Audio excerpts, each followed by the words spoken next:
the tension wire decapitation.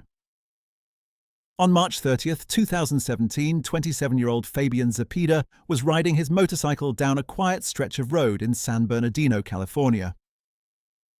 It was late afternoon, the kind of soft golden light that makes even industrial streets feel warm. Zepeda wasn't speeding. He wasn't doing stunts. He was simply heading home from work, helmet strapped, jacket zipped. But as he approached an intersection under construction, something almost invisible was waiting for him. A tension wire stretched low across the road to mark off the worksite had not been properly flagged or raised. No reflective tape, no warning sign, just a taut line level with the chest and neck of any motorcyclist passing through. Zepeda rode into the wire at full speed. The force of the impact was catastrophic. The steel cable cut through like a blade, snapping against his neck with lethal precision. Witnesses described the sound as a violent snap followed by a horrifying silence. His bike skidded several feet before toppling, but Fabian himself never had a chance. Emergency responders rushed to the scene, but there was nothing to be done. Fabian Zepeda was pronounced dead at the site. The tension wire that killed him had been carelessly left unsecured by workers earlier that day. The city would later face legal action, and safety protocols for roadwork zones involving motorcycles were scrutinized heavily after his death. A simple reflective flag could have saved a life. The bull and truck incident. On July 23, 2024, in Greater Nadu, Uttar Pradesh, 35-year-old Nasruddin set off on what was supposed to be a routine evening ride. It was just after sunset. The road was clear, traffic thin. His motorcycle hummed steadily under him as he approached a familiar curve near a village stretch. But ahead of him, a stray bull wandered onto the road. Nasruddin had only seconds to react. His front wheel struck the bull's massive flank, throwing him forward violently. The collision itself might not have been fatal, but the timing was merciless. A heavy truck loaded with construction materials was approaching from behind.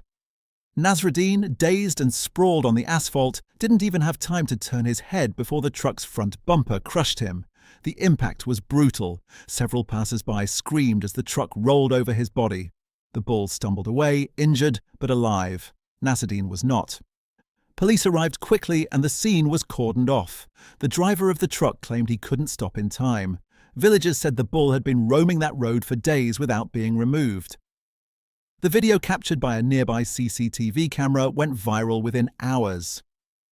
A split second of misfortune broadcast across the world.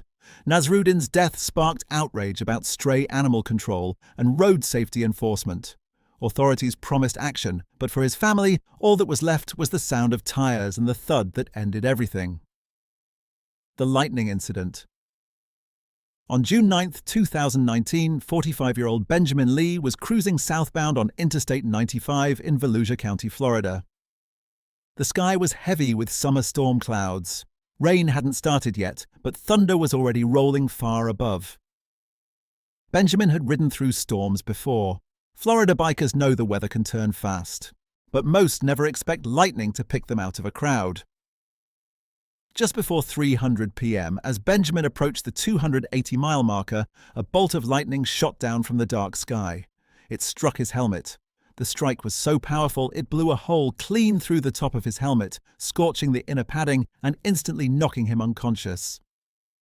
His hands fell from the handlebars. The bike wobbled at 70 miles per hour, veered right, and slammed into the guardrail. Benjamin was thrown into the grassy median like a rag doll. A passing driver pulled over, calling 911, his voice shaking as he told dispatchers. Lightning hit him. He went flying off his bike. Troopers and paramedics arrived minutes later, but Benjamin was pronounced dead on the scene.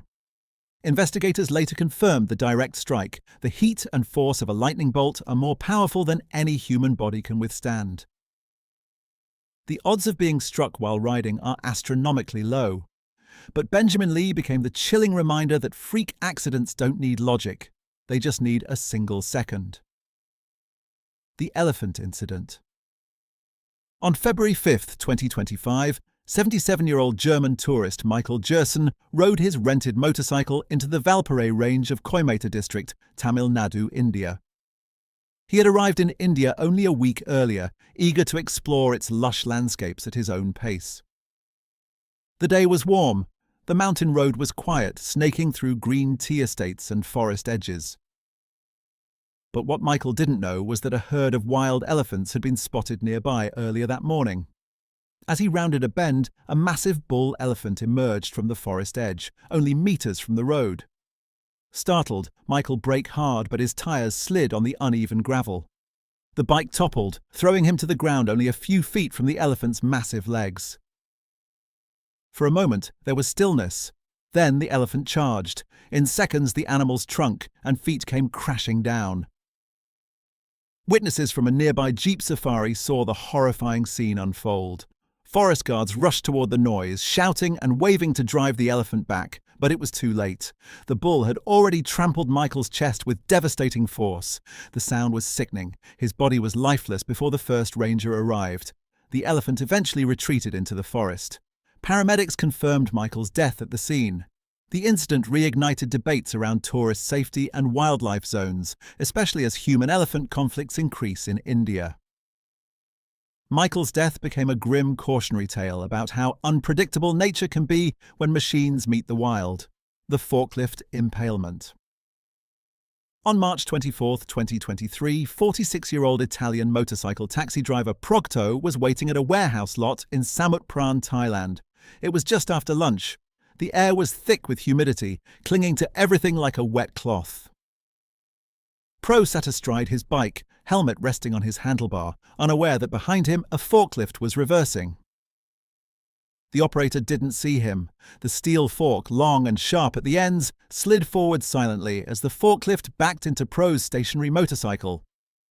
In a split second, one of the metal prongs struck him in the back, piercing clean through his torso and exiting near his chest. The impact pinned him to his seat, leaving him gasping for air. Workers screamed. Someone yelled for the driver to stop. The machine froze mid-motion, the sound of grinding metal echoing across the yard. Blood pooled beneath the bike as Petro slumped forward, still breathing, but barely. Emergency crews arrived within minutes and rushed him to the nearest hospital. Surgeons fought to stabilize him, but the damage was catastrophic.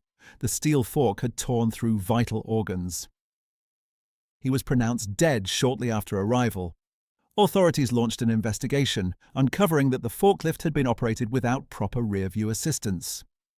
The yard had no physical barriers to separate parked vehicles from heavy machinery.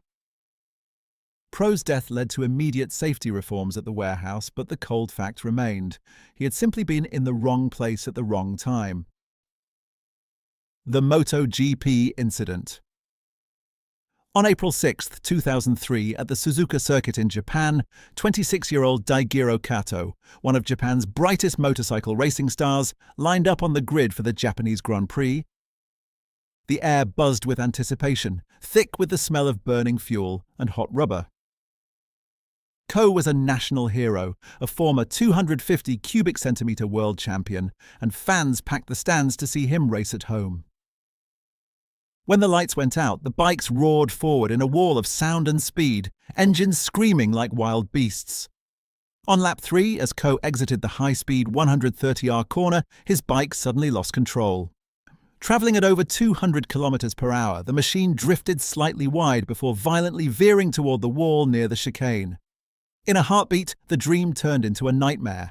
Ko slammed into the barrier with unimaginable force, the impact echoing through the entire circuit.